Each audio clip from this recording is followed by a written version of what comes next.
কাটাকাটি করে রান্না শুরু করে দিয়েছি। অনেক রান্নার আয়োজন। হ্যালো এভরিওয়ান, আসসালামু আলাইকুম। মাই ডেইলি ব্লগে সবাইকে স্বাগতম। কি অবস্থা, কেমন আছেন সবাই? আজকে যা যা রান্না করব তাই রেসিপি নিয়ে চলে এলাম আপনাদের মাঝে।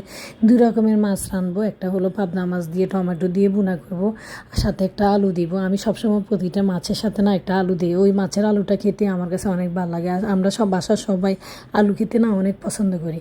আর একটা মাছ কাটবো, সেটা হলো মহাশোল। মহাশোলটা আমি মেখে নিয়েছি হলুদ মরিচ লবণ দিয়ে। আমার ছেলে বলতেছে, আম্মু আমি এই মাছটা শুকনা ভাজা খাবো। আমার ছোটো ছেলে রান্না মাছ একদমই খায় না, তো ওর জন্য দুটা পিস আমি হলুদ মরিচ দিয়ে মেখে নিয়েছি। ওখান থেকে দুটা পিস ভাজবো, আর বাকি পিসগুলোকে আমি ছোট ছোট করে কেটে নিব। সেটাকে আমি একদম শুকনা মরিচ করে ফেলবো, মানে এটাকে হলুদ মরিচ লবণ রসুন বাটা পেঁয়াজ কাঁচামরিচ টমেটো সব কিছু দিয়ে মেখে তেলের মধ্যে মানে এটাকে ভাজা ভাজা করে ফেলবো। এটা আমাদের নোয়াখালীতে এটাকে মরিচ খোলা বলে।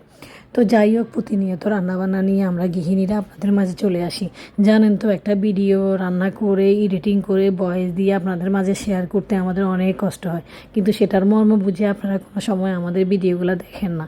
কারণ হলো ভিডিওগুলোর পিছনে তো কোনো কারণ থাকে। তো আপনারা যদি না দেখেন আমরা আগাবো কীভাবে? আপনারা যদি না দেখেন আমরা মনিটাইজেশন পাবো কীভাবে? আর একটা গৃহিণী সংসারের কাজ কাম শেষ করে স্বামী সন্তান সবাইকে ঘরে খাইয়ে দাইয়ে নামাজ কলমা পড়ে সারাদিন এত ব্যস্ততার মাঝে দিন পার করেও ফেজে কাজ দিয়ে যাচ্ছে, তাহলে কি একটা সংসারের পিছনে আমাদের কি শ্রম নেই? একটা ফেজের পিছনে আমাদের কি পরিশ্রম নেই? আমরা অনেক কষ্ট করতে হয়। তো আপনারা যদি না দেখেন তাহলে আমরা কিভাবে আগাবো? তো যাই হোক, কথা বলতে বলতে পাবদা মাছের মশলা আমার কষানো হয়ে গিয়েছে। এখন সেখানে আমি পাবদা মাছগুলোকে ঢেলে দিয়েছি। এখন মাছটাকে ভালোভাবে কষিয়ে নিব। কষানোর মধ্যে আমি মাছটাকে রান্না করে ফেলবো, শুধু জাস্ট একটু রান্নার ঝোল দিয়ে দিব। কারণ হলো কষাতে কষাতে যখন ভালোভাবে রান্না হয় তাহলে ঝোলটা অত পরিমাণ মতো বেশি লাগে না, এটাই হলো কথা। আর এখানে আমি কিছু রুই মাছ আছে, রুই মাছটা আমি কলা দিয়ে রান্না করবো। আজকে সবগুলো মাছের আইটেম, যেটাই দেখাবো না কেন মাছের আইটেম। তো এখন এখানে আমার ছেলের জন্য মাছ ভেজে নিব। নেওয়ার পরে এখানে কিছু মাছ দিয়ে আমি কলা রান্না করব।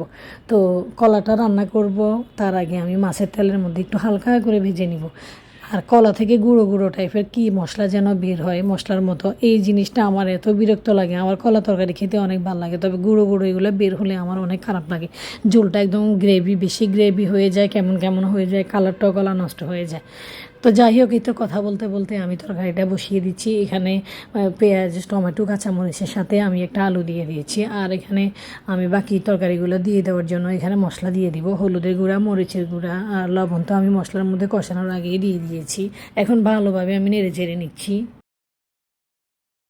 ঝোল দিয়ে দিব। ঝোলটা বলক আসলে আমি এখানে কলাটাও দিয়ে দিব। আর কলার সাথেও একটা আলু দিচ্ছি, কারণ আমাদের বাসার সবাই এত পরিমাণে আলু পছন্দ করে যে মাছের সাথেও আমি একটা আলু দিয়েছি, কলার সাথেও একটা আলু দিয়েছি। তো বলবেন যে আপনারা এত আলু খান? যে আমাদের বাসার প্রচুর আলু খাওয়া হয়।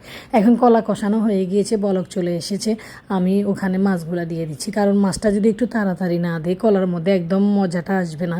কারণ মাছটা দিয়ে সাথে সাথে ঝোল দিয়ে নামালে কি সেটা কি তরকারি রান্না হয়? একদম না।